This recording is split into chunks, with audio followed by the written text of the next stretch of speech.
Hello team, ഇന്ന് നമ്മൾ നോക്കുന്നത് ഫൈൻഡ് ജോബ്സ് എന്ന് പറയുന്ന ടോപ്പിക്കാണ്. നമുക്ക് എങ്ങനെ ജോലി കണ്ടെത്താം, എന്തൊക്കെയാണ് നമുക്ക് മുമ്പിലുള്ള ഓപ്ഷൻസ്.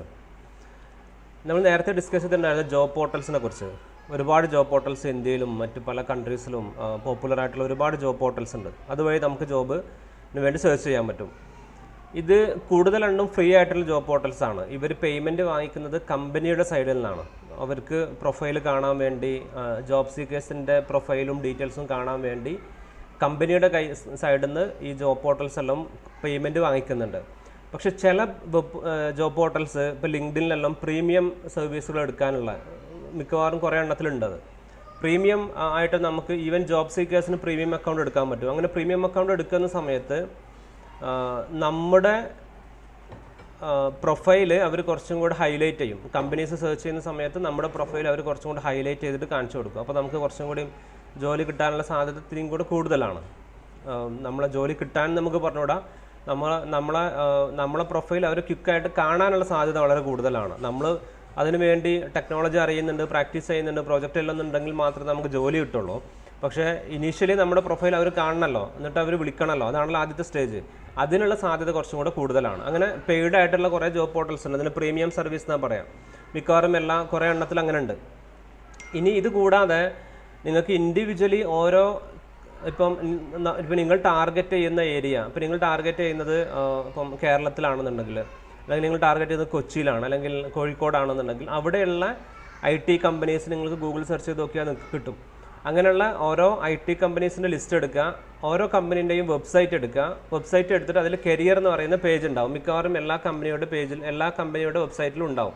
അപ്പോൾ നമ്മുടെ IT കമ്പനി ആയിട്ടുള്ള കീബോർഡിൽ നിങ്ങൾ വന്നു കഴിഞ്ഞാൽ നിങ്ങൾക്ക് ഇവിടെ കരിയേഴ്സ് എന്ന് പറയുന്ന ഒരു പേജ് കാണാൻ പറ്റും. അപ്പോൾ ആ പേജ് എടുത്തു കഴിഞ്ഞാൽ നമുക്കിപ്പം കറൻ്റ്ലി ഉള്ള ജോബ് ഓപ്പണിങ്ങും കാര്യങ്ങളെല്ലാം നിങ്ങൾക്ക് അതിൽ കാണാൻ പറ്റും. ഓക്കെ, ഇപ്പം നമുക്ക് കറൻ്റ്ലി ഉള്ള ജോബ് ഓപ്പണിങ്ങും കാര്യങ്ങളും നിങ്ങൾക്ക് കാണാൻ പറ്റും. അത് ഓരോ സമയത്തും നമുക്കുള്ള ആക്റ്റീവായിട്ടുള്ള ഓപ്പണിങ്സും കാര്യങ്ങളും കാണാൻ പറ്റും. അപ്പോൾ ഇതേപോലെ മറ്റു കമ്പനീസിൻ്റെ നിങ്ങളുടെ സർക്കിളിലുള്ള കമ്പനീസിനെ നിങ്ങൾ ലിസ്റ്റ് എടുത്ത് നോക്കിയിട്ട് ആ കമ്പനീസിൽ എൻ്റെ വെബ്സൈറ്റിൽ നിങ്ങൾക്ക് കരിയർ പേജ് എടുത്ത് നോക്കുക. എന്നിട്ട് അതിൽ എന്തൊക്കെയാണ് ഓപ്പണിംഗ് ഉള്ളത് നോക്കുക.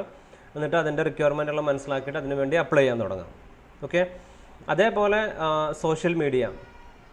സോഷ്യൽ മീഡിയയിൽ പൊതുവെ ആളുകൾ സോഷ്യൽ മീഡിയ കുറേ ഫണ്ടിന് വേണ്ടിയും എൻ്റർടൈൻമെൻറ്റിന് വേണ്ടി ഉപയോഗിക്കും. പക്ഷേ ആക്ച്വലി വളരെ സീരിയസ് ആയിട്ടുള്ള പർപ്പസിനും നമുക്ക് സോഷ്യൽ മീഡിയ ഉപയോഗപ്പെടുത്താൻ പറ്റും.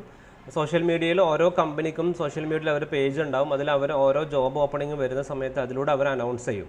ഓക്കെ, പിന്നെ മറ്റൊരു മാർഗ്ഗം എന്ന് പറഞ്ഞാൽ ലിങ്ക്ഡിൻ പോലത്തെ പ്ലാറ്റ്ഫോം വഴി കമ്പനി ആദ്യം നോക്കുക. എന്നിട്ട് അതിൽ ഹ്യൂമൻ റിസോഴ്സ് HR മാനേജർ അല്ലെങ്കിൽ റിക്രൂട്ട്മെൻറ്റ് സൈഡിലെല്ലാം വർക്ക് ചെയ്യുന്ന ആളുകളായിട്ട് കണക്ട് ചെയ്യാം. ലിങ്ക്ഡിൻ വഴി കണക്ട് ചെയ്യുക, ഒരു കണക്ഷൻ ബിൽഡ് ചെയ്യുക. എന്നിട്ട് അവരോട് ചോദിക്കുക, ഇങ്ങനെ ജോബ് ഓപ്പണിംഗ് ഉണ്ടോ, ഇതാണ് എൻ്റെ പ്രൊഫൈൽ, എനിക്ക് ഇത്രയും ജോബ് ഓപ്പണിങ്സ് ഉണ്ട്, ഇതാണ് എൻ്റെ സ്കിൽസ് എന്നുള്ള രീതിയിൽ നമ്മൾ പറഞ്ഞിട്ട് അവരായിട്ട് കണക്ട് ചെയ്യാം. ഓക്കെ, പിന്നെ മറ്റൊന്നുള്ളത് റെഫറൻസ് വഴി നമ്മുടെ ഫ്രണ്ട്സ് ആരെങ്കിലും ഏതെങ്കിലും കമ്പനിയിൽ വർക്ക് ചെയ്യുന്നുണ്ടെന്നുണ്ടെങ്കിൽ അവർ നമ്മളെ റെഫർ ചെയ്തിട്ട് നമുക്ക് ജോലി. ഇതൊക്കെയാണ് നമുക്ക് IT ഫീൽഡിൽ ജോലിക്ക് കയറാനുള്ള ഡിഫറെൻ്റ് ആയിട്ടുള്ള ഓപ്ഷൻസ്. നമ്മൾ നേരത്തെ ഡിസ്കസ് ചെയ്തത് നമുക്ക് ജോബ് ഓപ്പണിങ്സിനെ കുറിച്ച് പറഞ്ഞു, അല്ലെങ്കിൽ ഫ്രീലാൻസിനെ കുറിച്ച് നമ്മൾ പറഞ്ഞു, ബിസിനസ്സിനെ കുറിച്ച് പറഞ്ഞു. ഇതെല്ലാം ഉണ്ട്. പക്ഷേ നമ്മളിൽ കൂടുതൽ ആളുകളും ടൈം പ്രോപ്പറായിട്ട് മാനേജ് ചെയ്യുന്ന ആളുകളല്ല. ടൈം എന്ന് പറയുന്നത് ശരിക്കും വളരെ ലിമിറ്റഡ് ആണ്. നമ്മുടെ ഏജ് നമുക്ക് കൂട്ടാൻ പറ്റുമോ? ഇല്ല. ഓരോരുത്തർക്കും ഓരോ ലിമിറ്റഡ് ആയിട്ടുള്ള ഏജാണ്. അതേപോലെ ഒരു ദിവസത്തിൽ നമുക്ക് 24 മണിക്കൂറാണുള്ളത്. അത് നമുക്ക് കൂട്ടാൻ കഴിയില്ല. അതിൽ നമുക്ക് ഉറങ്ങാൻ വേണ്ടി എന്തായാലും കുറേ ടൈം സ്പെൻഡ് ചെയ്യണം, അല്ലെങ്കിൽ നമ്മുടെ ബോഡി ടയേർഡാവും. അത് നമുക്ക് മാറ്റാൻ കഴിയില്ല. അപ്പോൾ നമുക്കുള്ളത് ശരിക്കും വളരെ ലിമിറ്റഡ് ആയിട്ടുള്ള ടൈമാണ്. അത് വളരെ എഫിഷ്യൻ്റ് ആയിട്ട് നമ്മൾ യൂട്ടിലൈസ് ചെയ്യണം. അപ്പോൾ ഓരോരുത്തരും നമ്മളെല്ലാവരും ഇരുന്നിട്ട് ചിന്തിക്കേണ്ട കാര്യം ഇതാണ്: ഞാൻ എൻ്റെ ടൈം പ്രോപ്പറായിട്ട് യൂട്ടിലൈസ് ചെയ്യുന്നുണ്ടോ ഇല്ലേ എന്നുള്ളത്. അതെങ്ങനെയാണ് ഞാൻ യൂട്ടിലൈസ് ചെയ്യുന്നത് എന്നുള്ളത്. അതേപോലെ എൻ്റെ ടൈം ഞാൻ എഫിഷ്യൻ്റ് ആയിട്ട് യൂട്ടിലൈസ് ചെയ്യുന്നുണ്ടോ, എത്ര ടൈമാണ്. എല്ലാവരും ടൈം വേസ്റ്റ് ആക്കുന്നുണ്ട്, ഇൻക്ലൂഡിങ് മീ. അപ്പോൾ എത്ര ടൈമാണ് നമ്മൾ വേസ്റ്റ് ആക്കുന്നത്. അതേപോലെ ഞാൻ എൻ്റെ ടൈം എൻ്റെ ഫ്യൂച്ചറിന് വേണ്ടിയാണ് യൂട്ടിലൈസ് ചെയ്യുന്നത്, അത് വെറുതെ എൻ്റർടൈൻമെൻറ്റും മറ്റുള്ളതിനുമായിട്ട് വേസ്റ്റ് ആക്കുകയാണോ ഉള്ളത് എന്നുള്ളത്. തീരെ എൻ്റർടൈൻമെൻറ്റ് വേണ്ട എന്നല്ല ഞാൻ പറയുന്നത്.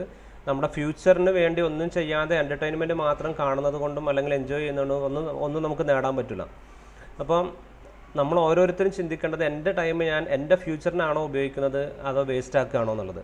അപ്പോൾ മാക്സിമം നമുക്ക് വേസ്റ്റേജ് കുറച്ചിട്ട് നമുക്ക് ശരിക്കും നമ്മുടെ ഫ്യൂച്ചറിന് വേണ്ടി നമുക്ക് ഉപയോഗപ്പെടുത്താൻ പറ്റണം. ഓക്കെ.